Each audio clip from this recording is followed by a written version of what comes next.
స్తోత్రము యేసయ్యా స్తుతి స్తోత్రము స్తుతి స్తోత్రము స్తుతి స్తోత్రము యేసయ్యా. దేవుని స్తోత్రం. మీ అందరికీ వందనాలు. Praise the lord. బాగున్నారా? దేవుని కృపను బట్టి ఈరోజు వాగ్దానం కీర్తనలు 36 అధ్యాయము 4వ వచనం. వాడు మంచం మీదనే పాప యోచన యోచించువాడు, కాని నడతలు నడుచువాడు, చెడుతనము వానికి అసహ్యము కాదు. ఎందుకంటే ఈ వాక్యము చెప్తున్న మాట, ఈ వాక్యము మనతో ఎందుకు మాట్లాడుతుందంటే, ఉదయ కాలము మంచం మీద లెగుస్తూనే ఏమంటున్నాడండి, వాడు నడతలు కాని నడతలు కూడా, పాపపు నడతల్లో కూడా, తనతో కానిది కూడా ఏం చేస్తున్నాడంటే పాప యోచనలు చేస్తున్నాడు, వ్యర్థమైన యోచనలు చేస్తున్నాడు. ఎవరిని మృంగుదామా, ఎవరి మీద నెత్తి మీద చెయ్యేద్దామా అని ఆడు యోచిస్తున్నాడండి. నిజం చెప్పాలంటే మంచం మీద ఉండే ఈరోజు నేను ఎవరిని ఏమేమి చేయాలి, ఎవరితో ఎలా మాట్లాడాలి, ఎవరిని ఎలా తల్లిదండ్రులను మోసం చేయాలనుకుంటున్నారా, చుట్టూ బంధువులు మోసం చేయాలనుకుంటున్నారా, లేకపోతే నీ ఫ్రెండ్స్ని మోసం చేయాలనుకుంటున్నారా, లేకపోతే ఎవరిని మోసం చేయాలనుకుంటున్నారో ఈ మంచం మీదే ఉండి అన్నీ ఆలోచిస్తున్నాడంటాను. ప్రియ సహోదరి సహోదరులారా, ఒకవేళ మనం ఉంటే మారుదాం, మారు మనసు పొందుకుందాం.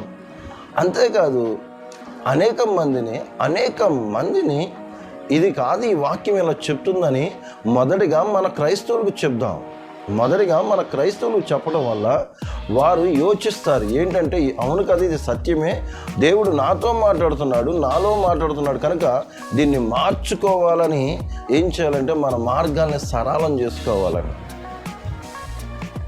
లేకపోతే పడిపోతాము, జారిపోతాం. నీవు మంచం మీద యోచిస్తున్నావు, కానీ ప్రభు యేసుక్రీస్తు వారి యొక్క తలంపులు వేరో, మన తలంపులు వేరో, మన ఆలోచనలు వేరో, యేసుక్రీస్తు వారి యొక్క ఆలోచనలు వేరో. కనుక నీ యోచనలు కాదండి, మంచం మీదే కాకుండా లేచి మోకరించి, ప్రభువా ఈరోజు నీ చిత్తమేమై ఉన్నదో, నీకు ఇష్టమేమైనదో అని ఒకసారి ప్రార్థన చేసి చూడండి.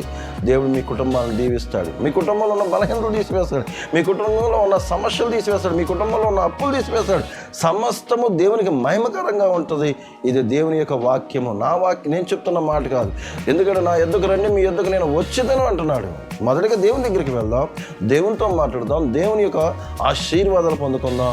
దేవుడి కొన్ని మాటలు దీవించి ఆశీర్వదించును గాక. తల ఉంచుకుందాం, కన్నులు మూసుకుందాం, ప్రార్థిద్దాం. పరిశుద్ధుడా, జీవం గల తండ్రి, జీవాధిపతి, నీకు వందనాలు, స్తుతులు, స్తోత్రాలయ్యా. అయ్యా, నీ కృపలో మమ్మల్ని వర్ధిల్లింపచేసి నీ నామాన్ని మహిమ చేసుకుంటున్నందుకు వందనాలు. అవునయ్యా, ఏదైనానో నా తండ్రి సాతానుగాడు తన ఇష్టంలో మమ్మల్ని నడిపించుకుంటుంది. ఎవరిని ఎలా మృంగుదామా అని మాతోనే మొదటిగా మంచం మీద ఉండంగానే యోచన చేసే ఆలోచనలో మమ్మల్ని నిలబెట్టుకుంటుంది నా తండ్రి. క్షమించి ఏది మంచో ఏది చెడో మేము గ్రహించే కృపను మాకు దయచేసి. అవునయ్యా, మా కుటుంబాల్లో బలహీనతలు ఉన్నాయి, మా కుటుంబాల్లో ఇరుకులు ఉన్నాయి. అది మీకు మొరపెట్టుకోగా మీరు మాకు ఉత్తరం ఇచ్చేదని బైబిల్ వాక్యం చెప్తుంది. కనుక అటు విధంగా మేము ఉండే కృపను మాకు దయచేసి. అయ్యా, ఎంతోమంది బలహీనులు ఉన్నారయ్యా, ఎంతోమంది ఇరుకులు ఉన్నారయ్యా, ఎంతోమంది హాస్పిటల్లో చూపించుకోవాలన్నా కూడా అయ్యా చాలా భయాందోళనలో ఉన్నారయ్యా. ఎంతోమంది నా తండ్రి పరిస్థితులు బాగోక కొట్టిమిట్లాడుతున్నారయ్యా. ఒక్కసారి కనికరించండి, కృప చూపించండి. ఆరోగ్యం నుండి, బలహీనత నుండి, ఇరుకుల నుండి, ఇబ్బందుల నుండి యేసు నామమును తొలగించమని అడుగుతున్నాను. నీ గొప్ప కార్యములు సాక్షార్థమైన జీవితంలోకి మమ్మల్ని నడిపించమని ఈ చిన్న ప్రార్థన ప్రభువైన యేసయ్య అతి పరిశుద్ధ నామమున అడిగి వేడుకొని పొంది ఉన్నాను.